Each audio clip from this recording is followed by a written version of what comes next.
किसी ने बड़े कमाल की बात कही है कि कितना अकेला हो गया है आज का इंसान, अपने ही घर में अपनों को ढूंढता है। छोटी सी कहानी एक सेठ जी की जो गांव में रहते थे, बड़ी सारी जमीन थी, हवेली थी, सब छोड़ छाड़ के शहर में आ चुके थे। शहर में 4 बेडरूम का उनका घर था, 2 बेटे थे, बच्चों को पढ़ाया लिखाया, बड़े हुए, जॉब करने लगे और अचानक से विवाद बढ़ता गया, प्रॉपर्टी को लेकर के डिस्प्यूट होने लगा। आए दिन घर में झगड़े होते थे और एक दिन तो हद हो गई, दोनों भाई मरने मारने पर उतारू हो गए, हाथापाई होने लगे। ये वहीं हो रहा था जहां लिविंग रूम था उनका, जहां हॉल था। जब ये हो रहा था तो वो जो सेठ जी थे वो जोर जोर से पेट पकड़ के हंसने लगे। दोनों भाइयों को समझ में नहीं आया कि क्या हो गया है। उन्होंने कहा, पापा यहां झगड़ा चल रहा है और आप जो है हंसते चले जा रहे हैं। पिताजी ने कहा, बात ही ऐसी है, तुम इतनी छोटी सी बात के लिए इतना झगड़ा कर रहे हो। हमारे पास में तो अनमोल खजाना है, वो दिखाता हूं तुम्हें, चलोगे? दोनों भाइयों के कान जो थे सुनने के लिए तैयार थे। कहां पर है, कहां चलेंगे, कैसे चलेंगे? पिताजी ने कहा, सुनो सुनो, आराम से सुनो। पहली बात तो तुम झगड़ा नहीं करोगे तो मैं लेके चलूंगा, प्रेम से चलेंगे। उन्होंने कहा, ठीक है जी, 3-4 दिन की छुट्टी ले लो, चल कर आते हैं। अगली सुबह वो बस यात्रा के लिए तैयार थे।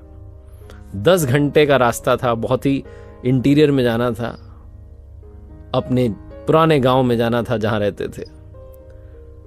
दोनों भाई बस में बैठ गए, पिताजी बैठ गए। अंदर जब गए बस में देखा कि 2 ही सीट खाली थी, जाने वाले 3 थे।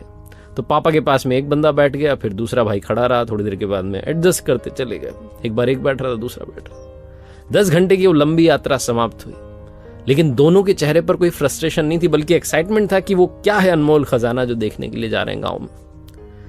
गांव में पहुंचे तो पिताजी के पुराने जानकार मिल गए, नमस्कार करते हुए, हाय हेलो करते हुए आगे बढ़े और गांव के आखिरी कोने पर पहुंचे तो दूर से दिख रही थी एक हवेली जो जिसके पास पहुंच चुके थे।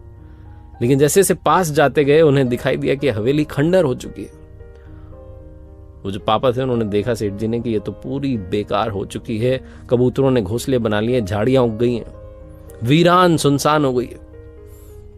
और जहां उन्होंने देखा वो हवेली के बाहर ही बैठ करके रोने लग गए, रोते चले जा रहे थे। दोनों भाइयों को समझ में नहीं आया, पापा को क्या हो गया? पूछा, पापा क्या हुआ? पिताजी ने कहा, याद करो वो बचपन जब तुम इसी आंगन में खेला करते थे, शायद तुम्हें अच्छे से याद ना हो, तुम बहुत छोटे थे, हम तुम्हें लेकर के चले गए शहर में, तुम्हें पढ़ाना था, लिखाना था, आगे बढ़ाना था। तुम्हें पता है जो हवेली है, इसके लिए मैंने अपने बड़े भाई साहब से झगड़ा कर लिया था और हम भी दोनों भाई के बीच में झगड़ा इतना बढ़ता गया, मैं तो मरने मारने पर उतारू हो गया। बड़े भाई साहब ने बड़ा दिल दिखाया, उन्होंने कहा, तू रख ले हवेली। वो विदेश में जाकर के बस गए, लेकिन उस दिन के बाद आज तक मुझसे बात नहीं की, मुझसे मिलने नहीं आए, मेरा हालचाल नहीं जाना। इस हवेली के चक्कर में मैंने अपने बड़े भाई को खो दिया। और कल जब मैं तुम्हारा झगड़ा देख रहा था तो मुझे लगा कि तुम मेरी जैसी गलती कर रहे हो। ये देख रहे हो हवेली जिसके लिए लड़ाई लड़ी थी, आज इसमें कबूतरों ने घोंसला बना लिया। एक बात बताओ, अभी जिस बस में हम आए, क्या वो सीट हमें हमेशा के लिए मिल सकती है? दोनों भाई हंस करके कहने लगे, पापा क्या बात कर रहे हो? बस की सीट कभी परमानेंट होती है क्या? बस तो चलती रहती है, सवारियां बदलती रहती है, दूसरा आता है, तीसरा आता है, बैठते रहते हैं लोग।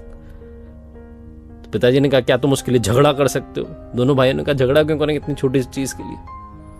सेठ जी ने कहा, बस यही तो समझाना चाह रहा हूं, इतनी छोटी सी चीज के लिए झगड़ा क्यों कर रहे हो? ये भी तो बस की यात्रा है, कोई आएगा फिर कोई आएगा, सीट पर सवारियां बदलती रहेंगी। उस सीट के लिए झगड़ा नहीं करना जो थोड़ी सी देर के लिए मिली है। मैंने अपने भाई से झगड़ा किया और भाई को खो दिया, हवेली मिल गई, लेकिन हवेली आज किसी काम की नहीं है।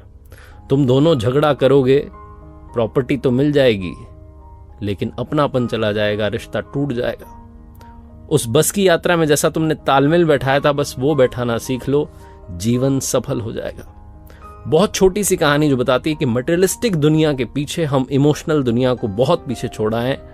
अगर आप भागते दौड़ते रहेंगे सिर्फ उस अंधी दौड़ में जिसमें आगे जाकर अंधेरा है, तो आप वो अपनापन, प्यार, मोहब्बत खोते चले जाएंगे।